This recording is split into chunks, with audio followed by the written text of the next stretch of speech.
Vayavo ad Chevron. As the spies were making their way into Eretz Yisrael, the Torah says, and he came to Chevron. What do you mean he came to Chevron? They all came to Chevron. Rashi quotes the Medrash and says, no, it was only Kalev who went to Chevron. Kalev went there to daven by the Avos and the Maras HaMachpelah, knowing that he would be different, his outlook would be different than the rest of the spies. But perhaps that's not the simple understanding of the text. If you look at the story, especially when they make the announcement and they reveal their feelings about Eretz Yisrael to all of Klal Yisrael upon their return, they mention as a group, V'gam yilidei ha'anak ra'inu sham, we saw the giants, the children of the giants in Israel. And where were they? They were in Chevron. V'sham achiman sheshai talmai yilidei ha'anak. That's where the giants were. So it has to be, perhaps, argues the Rashbam, that everyone went to Chevron. Everyone experienced seeing the giants in Chevron. Everyone experienced davening at the Kvarim of our Avos and Imahos. What's the message here? I think the message we see, based on the Rashbam's approach, is that a person can be plugged in at the highest level of spirituality and sanctity. They can be davening.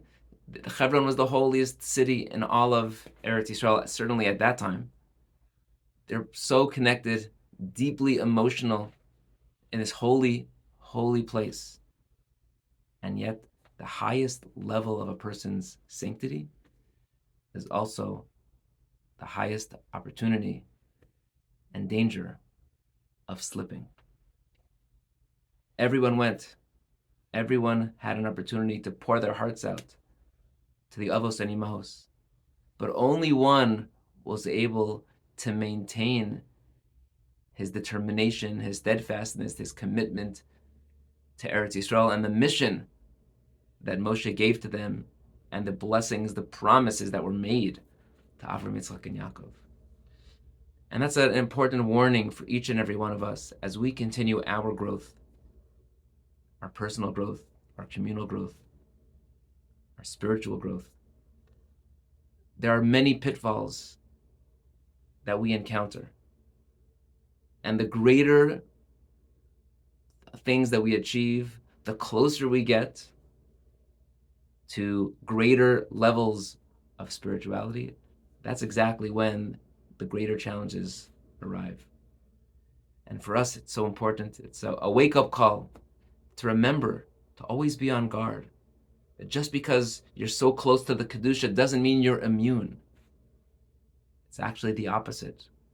The holier you are, the higher the chance of danger, the higher the chance of a slip, of a backslide that could potentially change the arc of history, causing you to be stuck for 40 years wandering in the desert. My hope and prayer is that we all continue on our growth, on our spiritual growth, on that path towards Kedusha, to connect with our Avos and Imos, to daven to HaKadosh Baruch Hu, to study more Torah, to do more mitzvos, and recognize that there will be challenges along the way, and those challenges, while tempting, should not deter us from what our ultimate goal is, which is to remain connected to HaKadosh Baruch Hu, to live a life of Jewish values, of Torah and mitzvos, to acquire, to settle the land of Israel, and to be amazing, amazing mention and human beings that make a difference for the better in this world. Have a wonderful Shabbos.